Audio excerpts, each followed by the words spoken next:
What's up, horror fans? Pete here from the Lasser Cast, where me and my good friend Danny, Dr. Zay's God, Torkel review horror movies and streaming shows. It's Welcome to Derry seems to be a hit right now. It's what people are talking about, and both Danny and I are pretty surprised. We are back to talk about episode 2. Danny, are you like me, where you liked episode 2 better than episode 1? I I have loved the show so far. It's 2 episodes in, and I'm just very shocked. Athena said to me as we were watching it today, she's like, "This show has me at a point already where I'm just scared no matter what's happening." And I was like, and at first when she said that, I was like, "I sure okay." But then I found myself getting like really tense at even the non horror stuff. I was getting very like tense and very like into a lot of the scenes involving obviously race and racism in 1962 Maine, and yeah, I just got into this show completely. I think I saw you. You said it was a hit. I think I saw this has like the third biggest opening in HBO Max history, in terms of like watches for the debut or for the premiere. Yeah, Um, this episode was directed and the whole show was created by the Muschiettis and one of their collaborators. And this was directed by Andy Muschietti, and I thought these 2 episodes were better than It Chapter 2, yeah, which I think had its moments, but went on way too long and fell into the same trappings that every It Part 2 falls into, whether that's Stephen King himself in the second part of the book, whether that's It 1990, or whether that's Muschietti's It from 2017, 2019. But yeah, I've really loved these 2 episodes. This last one, we talked about how, episode 1 was bookended by 2 incredible horror set pieces. yeah, This episode was contains 2 incredible horror set pieces, but it's also kind of bookended with really cool shit that explores the lore of Stephen King and of the novel, and actually started to make me think of other Stephen King properties. Uh when you start talking about beacons and and you're literally digging up bodies from 100 years ago. I'm all about that. I'm all about the deep Stephen King lore. yeah. Uh, I said to Athena probably like 15 minutes into this episode, when they cut to them like in the woods. My Right. I said to her, I was like, do, do you think do you think they're looking for like Pennywise's ship? I was like, because like in the book, like he's from outer space, and Right. it's not like he's an alien like John Carpenter's The Thing or the Predator that just lands here and starts killing people. He's been here Right. for hundreds of years, or maybe, thousands of years, whatever it is. Yeah.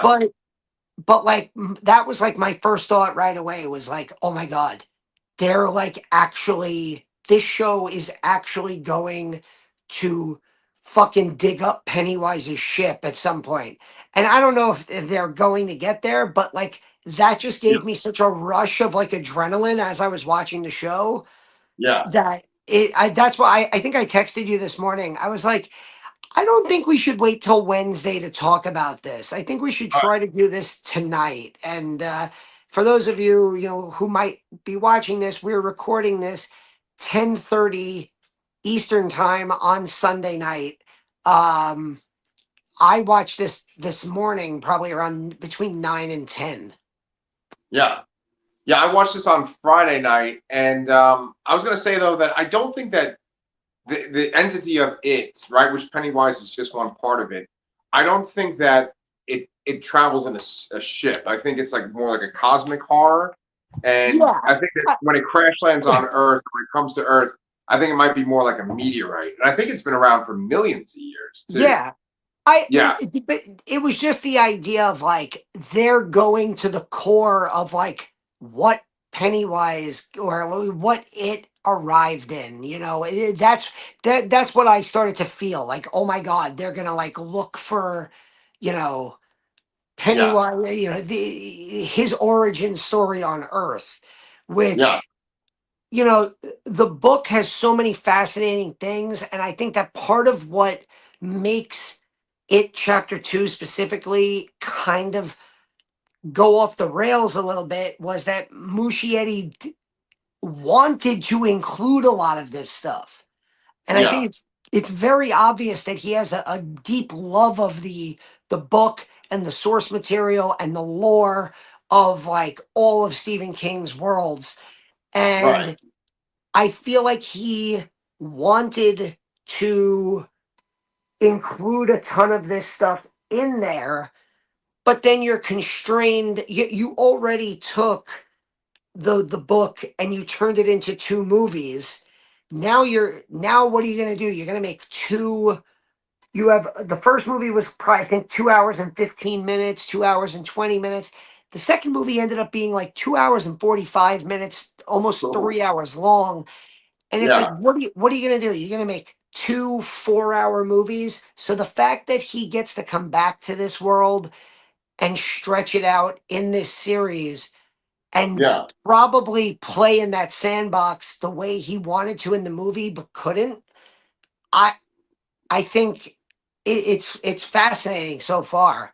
And then you add to it that so far there have been like four horror set pieces across two episodes, and they've all been fucking amazing. I totally Five agree. actually, five actually, because I almost forgot the lamp monster in episode one. Right, right, right. No, no, I agree, and we should definitely talk about those set pieces in detail. But I want to talk about the change in direction, right? Because last time we did a review, we talked about how they kind of pulled like a psycho on us, where they established these characters and they killed off a lot of them by the end of the first episode. So this episode, we kind of see who they're focusing more on, and it seems like they're like really focusing on the African American characters. Now, I'm sure there are tons of like people on YouTube that are like us, but like they lean way in the other direction. And they'd be like, "Oh, why are they focusing on the black characters?" Blah blah blah, right?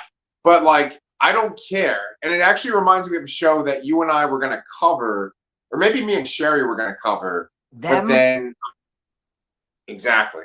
Exactly. Which like that show, we ended up not, I think me and Sherry were gonna cover it, and we chose not to because it was like so upsetting with just like the racism stuff, besides this like really disturbing, horrific imagery in it I too. mean, we did cover Lovecraft Country, which is Another one. very similar in terms of like the way that it was handling with race, except that was actually in the South compared to this, which of course, and I think as and this is like the U.S. history teacher in me, I'm always fascinated by period pieces, like horror that takes place in certain time periods. And like I was even saying to like my students earlier in the week that like when we get to the Civil War, there's this like really annoying misconception that like, oh well, the North, the South had slaves, so the Civil War is easy. It's like North good, South bad. And I was like, Right. and it's like there's so much more than that. And then like, you dig into that in US history and you see that some of the worst racism and some of the worst race riots took place in northern states, in places like Chicago, Detroit, and so like the fact that this is taking place in Maine, and also to like to your point about like, oh, there's probably some people who like, oh, why do they have to focus on the black characters? Well, if you're a Stephen King fan, like you kind of have to like the family that seemed to be one of the group of main characters. Yeah. Um, Leroy and Charlotte and their son, they're the Hanlons. Like Mike Hanlon is one of the losers in the Losers Club. Right. Like the fact that, Teddy Uris got killed in episode one, Stanley Uris is one of the losers. So they're obviously connecting back to those original characters. Right. I don't know what the familial relationship is. I don't know if like the little kid in school is Mike's father. I don't know if Teddy Uris had an older brother. Maybe that guy becomes Stanley's father. So and it also has in the book has a lot of other aspects. Obviously, Henry Bowers is a violent, vicious racist who targets Mike in the book. There's the story about the black people that get locked in the barn and set on fire. They do that in the movie as well. Yeah. So, like, I just feel like if you're out there and you're complaining that this show is dealing with too many black characters, I don't think you understand the source material of it, Right. and you're probably just gonna hate it no matter what. Yeah. Yeah. They just need a reason to complain about something, right? Say it's woke or whatever. But you spoke about Bowers, right? The sheriff in this episode, we see that he's a Bowers, right? So everyone is connected to the characters that are in the show, and then we also have a character who is connected to The Shining. Now we speculated about it last review, but we see that what the fuck is his name? Now I'm drawing a Dick blank. Halloran. Dick Halloran is played by this awesome actor that's from that that fucking Perry Mason show that was on HBO that I loved, and he was a great part of that show, and now he's a great part of this show so far. And what's even cooler is that they fucking tie in The Shining to this research to find out like where Pennywise crashed, or like this weapon. I really, really fucking love that scene where he essentially gets in trouble because he and his friends are off base and they're getting drunk, and they come back, and there's an issue with like their kind of their behavior in general. And then this one supervising officer is like, I know you have this special talent where you can find things, but we haven't found anything yet. And it's like he's using the fucking Shining to find this weapon that they're looking for, or this thing they could use as a weapon. And I like this whole angle that they're going with this military part of the I show. also I love, because one of the things we talked about last week was like, what was that whole attack sequence? And I love the explanation for it. I thought they did a great job. The idea that they're looking for a way to basically end the Cold War by spreading fear to the communists. So they Right. bring in a military guy, Leroy Hanlon, who was wounded in battle, and the part of his brain that got affected is the part Yeah. that he's like Daredevil, the man with no fear, and it's like cheap plug for comic books transform there, and it, and so like he's going to be. It's almost like that's his superpower, and Right. he's there with Dick Halloran, who has The Shining, and they're looking for beacons, which just in my mind, when I hear like beacons, I think of like the paths of the beam Power. of the dark tower. And it's like, Right. and I just got like chills when I was watching that. And I'm just like, come on, Flanagan, give us the tower. I know. I know. To me, it just blows my mind. asked Siri, or my mom's version of it, which is called Echo. I was like, how many novels has Stephen King made in his life? And he's made 65 novels and novellas. And just the books that he's made, like this man has made The Shining and The Stand and It. And I mean, that's just that's some of the main ones, but it's just fucking ridiculous that there's all this like shared universe, and it's like one of the best fucking shared universes ever, with so many different interesting concepts and like nightmare inducing ideas, and so I just love how they're just weaving it all together into the show. It could seem heavy handed, where like everyone is like, oh well, this person has this last name, but it's like they almost get to that heavy handed point, but they don't cross the line. It's like intriguing. It's not over the top, you Yeah, know. and I think, and another thing that I love is one of the I saw, who's the author, Jason Pargin. He Yeah, does like a lot of YouTube shorts where he yeah, like talks yeah. about movies. And Right, he said, and I didn't see the whole video, but he was like, he made a comment about like how he doesn't understand how horror prequels are such a big thing, because you know everything where it's going to lead up to. Like, right, there's certain things that can't happen right, because the first movie. right, And what I love about this is, again, you're literally taking an 1,100 page book right. that has probably 3 to 4,000 pages worth of ideas that are just touched on or mentioned over the course of thousands, millions of years of history. And Right. so, yes, I I know at the end of this show, Pennywise is not going to be defeated or killed or this and that. But seeing another generation of Losers Club, or seeing another generation of Derry kids fight off this evil. And Yeah, so far, hey, look, we're 2 episodes in. We have not seen an evil murder clown. We have not seen Bill Skarsgård, who is a part of this show.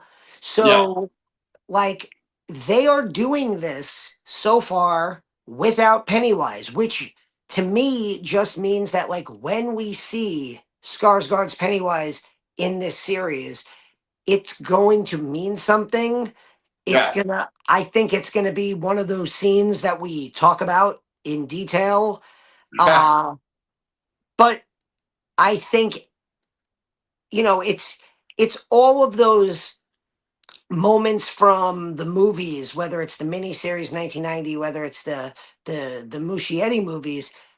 Some of those in between like scenes where, like, it is just going after the individual kid. Uh, you know, in the first episode, he makes a lamp terrifying. In this episode, he makes pickles terrifying.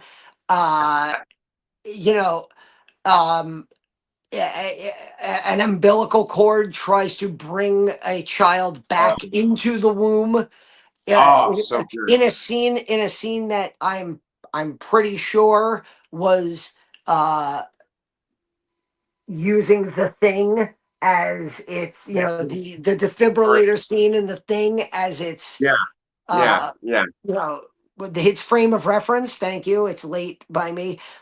I yeah. I just I loved it. Also, you obviously we're talking about Dick Halloran, The Shining. Did you notice in the supermarket, the very heavily featured baking powder, Calumet baking powder with the big Indian chief on it, is the same Yeah. one from The Shining. That in Beautiful. the documentary Room 237, they try to make a big deal that, like, that's Right, Stanley Kubrick is making a movie about the Native Americans. right, Uh, right, right. No, yeah. Let's jump into the two set pieces because you're getting me all excited about them. But before we do that, though, I want to talk about Pennywise because I do think we actually got a little bit of a glimpse of him in this episode because they made it a point You did. in We the did. opening. Yeah, like because in the opening credits, we should talk about the opening credit sequence first because they show the opening credits this time for the first time. It's an excellent opening credit sequence. It is like just sort of like still frames that would be on postcards that are like "Welcome to this town" or "This is from this town of Derry." And at first, it seems kind of benign.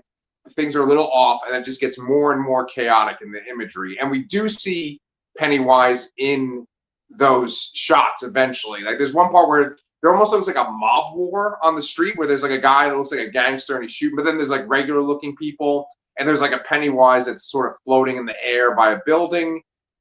There's crazy, crazy fucking sequences. There's like a doctor's office where they're about to stick a needle in a kid's eye. I mean, I really love that, and the music that they chose.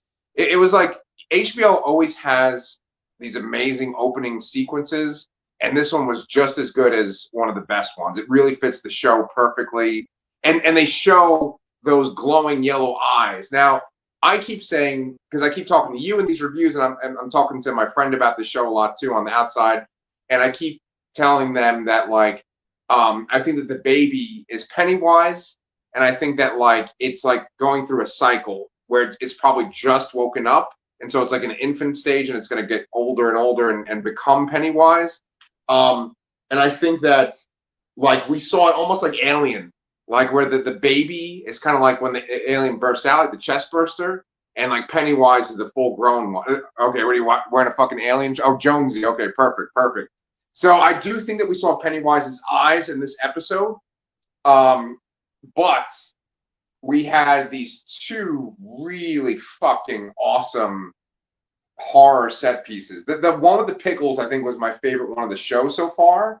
And I think that the lead up to that scene, like the lead up to the pickles, like where she's in the supermarket and the shelves move. I know we're Oh, going out of order, but I'm just really excited about talking about this one. We'll do the mom one next, but the shelves moving and then that one fucking guy who like pops his head around. Oh my, that's so creepy and so good, man. I want to hear what you thought about it. I it was one of the most uncomfortable. Uh, it's one of those scenes that you watch where you start to feel claustrophobic. Yep. Uh, Also, the voiceover of the like the supermarket person, like today special, buy two sodas for the price of one. And it's just this like repetitive loop of dialogue that always seems to sound just a little too sinister. And like you mentioned, just the background people peeking in, the smile, the big smile, the clown smile, and then you start to see these shelves coming in out of nowhere. It it it was so well done, well shot. And it's one of those cases where, and you tell me, because I thought I knew exactly where this was going. I was like, Right. it's predictable, but it's predictable in a way that makes sense, and they still made it freaking scary as hell. There's this crazy story from the first episode about how her father died in a pickling accident at a factory where his body parts ended up in pickle jars, or at least that's how like they make fun of her. And she said she spent time. This is Lily, played by Clara Stack, uh, and she spent time in like a mental institution, which back in the probably late 50s, early 60s is like the worst place you could ever be. Right. And yeah, like you just know somewhere in this supermarket she's going to end up with the pickles, and her dad's body parts are going to be in those pickle jars. Yep. And despite knowing that that is the end goal, the end result, the end game, it still freaked the shit out of me. And I just love the slow build up to it was just perfect. Yep. And then the just because yeah, you could predict it. You could predict that there was going to be like organs in the jars. There's actually, if we're going to do a plug for Comic Books Transformed, there's a comic. It's a horror comic of the Hulk called Immortal Hulk, and they like blow up the Hulk at one point. They keep his body parts in jars in this one room, and since the Hulk is essentially immortal, he like just comes together in those jars to form a person, and that's what this sequence reminded me of. And it was just so cool to see it like done in live action, you know. And you know, you saw those organs moving, and then the glasses fall and shatter, and then the organs start to come together. And I loved how his face was in like little surrogated like pieces, and then they kind of like Yeah, spin together to form his face, and then his like tongue. And here's the thing, Danny, is that like, you know, I knew, I could tell it was going to be like, oh, they're going to find her screaming in the store with pickle jars on the ground, and then she's probably going to go to the mental institution, which is what happened. But I was sitting there like, maybe not. Like, maybe they're going to kill this girl, because I wasn't expecting them to kill the kids in the first episode either, you know? A- and I think that speaks back to like what Athena said in the first 10 minutes of the episode, where she just was completely freaked out, like nothing scary was even happening. Like there was, I think we were like on the military base, and James Remar is talking to Leroy about, you know, the incident and everything, and she was just like, yeah, I it doesn't matter what's happening right now, I'm nervous that something terrible is going to happen. And I mean, when a show you know, kills kids, that is a uh oh, sorry to distract my cat. Um Killing kids is something that like that is a bar. I mean, if you leap that bar, then you could do anything. And Yeah. obviously, yes, it's it's it, and the whole basis of it is killing children, which is Right. weird. Right. But for a pilot episode where we're following, you know, three main characters, really, Right. and for two of them to be not just killed, but like ripped in half, thrown at the screen, gutted, and blood sprayed everywhere, that's a lot. And yeah, I think it was possible that Lily was going to be eaten by the pickle octopus in the like, Supermarket. yeah, in the supermarket. Did I think it was possible that Ronnie was going to get killed in her bedroom by the, you know, uh, umbilical cord and womb monster of her mother? Yeah, I thought it could happen. And, you know, now I'm like, okay, they've made it through two episodes. I assume they'll be our leads, or they're going to be the two main characters going forward. Yeah. But who knows? You know, there are a lot of other characters that we're following. There's a lot of other stories. And it's somehow, you know, there isn't that, whenever you have a show with this many characters, there's always that trepidation that there's going to be the boring section, like, oh, okay, I could run to Yeah. the bathroom, these two are on screen. Right. Right. uh you know, Oh, it's a Athena, Hurley episode. yeah, Athena Right. watches General Hospital, and you know, she watches it on Hulu every day. And uh you know, there's always a couple characters on a soap opera where she's like, all right, you know, fast forward. I don't care about these two. Let's go. Let's go. And this show so far does not have that. What's happening at the military base is unbelievably fascinating. What's happening in Derry with Ronnie's dad and the arrest is fascinating and terrifying. What's happening at school is scary and fascinating. All the characters are interesting, and it's not even that. It's like You meet Taylor Page plays Charlotte. She's Leroy's wife, and she arrives in town, and she meets a few people around the neighborhood, and some of them are Yeah, like very nice. You know, there's that like little shopkeeper, and then there's the butcher, and like, oh, everything is, these seem like nice people, but they're probably not. And there's that like element of like nobody, it's Derry. No adult can be trusted ever. right. Uh, and I feel that as I'm watching the show. Yeah. Yeah. I mean, I don't know if I was talking about this in our last review or if I've been talking to my friend about it, but like, it hibernates for like 27 years before it starts killing. And I was wondering if like Derry is more of like a normal town when it is hibernating. And I don't know if they talk about that in the book or not, but like the town itself seems less creepy than it does in the It Chapter One movie. So I was thinking like, oh, is it just the beginning? Like, is this baby being born? There's a lot of birth imagery in these two episodes, right? We have the scene in the beginning of the first episode with the mom in the car. Then we have this imagery with the African American girl's mom in the bed, which is fucking fantastic. I loved when like the sheets became like that sort of like that embryonic kind of texture. And then like she had that umbilical cord that you mentioned, like connected to her. It was like this kind of like gross fucking like Didn't that scene remind you of Nope for a minute? yes. When the sheet is on top of her and all of a sudden you're like it almost feels like she's being eaten by the sheets in her bed and everything.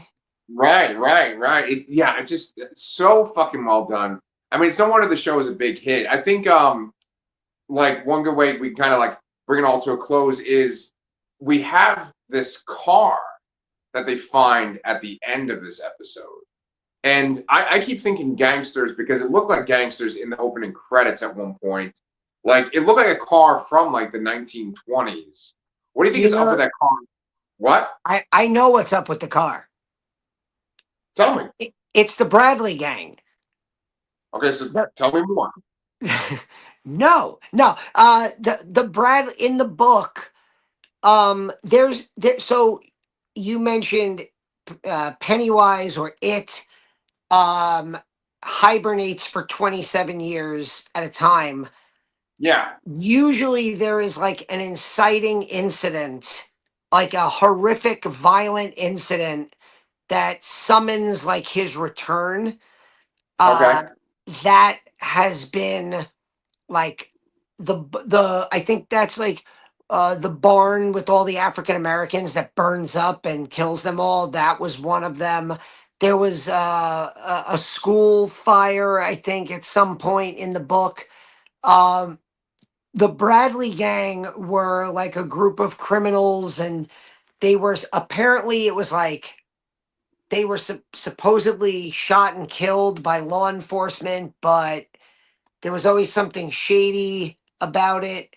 And apparently, the town buried them in their car after they were shot. Like, imagine Bonnie and Clyde style. And so, yeah, I didn't, I'll be honest, I didn't remember the name Bradley Gang, but I remembered something from the book about like one of those incidences involving like a gang shot and it's like the in the car. And I like did a quick Google search. I was like, it car gangsters, and and then all of a sudden they already had videos up. Bradley Gang, like spoilers for episode 2 of it. Welcome to Derry, and I was like, oh, okay, good. I just didn't remember the name of the group, but yeah, that's what that is, and so I wonder if the beacons that they're looking for, each beacon is going to have the remnants of one of these inciting incidents from Derry's, cursed past. Yep. Going back to like, Native American indigenous people being murdered, and from hundreds of years ago. Uh, it just it was one of the multiple times in the episode where I was just incredibly like psyched. I was just like so excited that the lore of the book and the lore of Stephen King's greater universe is coming together. So you were doing a Leonardo DiCaprio Once Upon a Time in Hollywood kind of moment right there? Yeah. Yeah. Yeah. I mean, I think, Danny, we've been kind of fortunate because we just covered Alien Romulus and there was like a little bit of a gap in between, but now we have this. And so, Talamasca might not be our most exciting thing to cover, but at least Alien we have this. Earth. Alien Romulus was the movie. All right, all right, all right. I slip, man. Okay. I have my moments. All right, all right. I We will cover a lot of say shit. I did like Talamasca episode 2. I thought it was fine. I like it better than first. Episode Yeah. 3 comes out is out now. Right. So that's going to be the next thing I watch, and I think we'll review that on Wednesday. That'll be our Wednesday night Yeah. talking point. And I was going to say to you too, just because Brian and I are kind of hurting for stuff to cover, I was thinking that maybe me and Brian, I was going to do this in our chat. I don't know why I'm doing it on our recording, but I was thinking that maybe we could cover Predator Badlands, like you, me, and Brian on Oh, I comic book can't wait. transform. Oh Is yeah, that cool? yeah. I Yeah, because maybe we can release the same video to 2 YouTube channels. There's nothing that says we can't. We've covered all the Predator stuff and Prey on this channel. I know you guys have covered some. I think we've done some Predator stuff on Comic Books Transformed as well. I can't wait for Predator Badlands. That movie looks fucking great. Do you know what it looks better than? what? Speaking of Stephen King, The What? Running Man. Oh, that's another fucking thing we'll have to cover, and we'll cover that on this channel because this is definitely Ah, our Stephen King landing strip over here. Yeah, man. yeah. The So, the Running Man, the Running Man looks a little too similar to Colin Farrell's Total Recall for me. oh, I hope oh, I'm wrong, but it's one of those situations where I know for a fact it's probably a much more faithful adaptation of the book, but it's also like it's the Schwarzenegger movie, man. You can't remake something Schwarzenegger made famous. It's just I think it's gonna. I think it's. I hope I'm wrong, but I'm not very excited for it. But yeah, it seems like we're talking about other stuff, so I think we should like pimp the other stuff and head on do out. your do your pimping, Mr. Torkel. Go ahead. Talk about our channel. Well, we have reviews of the Talamasca episode 1, which is on AMC and AMC Plus. We're going to be covering that entire season, which leads us into season 3 of Interview with the Vampire, Lestat, which comes out next year. On our channel, we have another awesome interview with David Weiner about In Search of Darkness, 1995 to 1999. I have short reviews of Frankenstein, the new Guillermo del Toro movie, which is in theaters now. You should see it there because it's fucking great. But if not, it'll be on Netflix next week. I just posted a short review of a really cool, really scary docu-style horror film called Strange Harvest. Think Netflix true crime documentary, but with Silence of the Lambs, Seven, and some H.P. Lovecraft thrown in. Um, and then aside from that, I went to Brooklyn Horror Film Festival. I have a ton of stuff from Brooklyn Horror Film Festival, movie reviews, Q&As with directors, New York Comic Con, ton of stuff from Comic Con. So yeah, that's all the stuff we have up on the channel. Check that all out. Yeah, man, it's a good time right now, and Danny's always covering stuff. So come back here, guys, for our Welcome to Derry reviews. We're gonna be doing that every week. We're gonna kind of hit up Talamasca kind of frequently. So let us know what you think of these shows right now. Are you a fan of either of these shows? Are you really digging it like we are? And we promise that we will keep giving you our pickle tentacles every time you check in. All right, guys. We'll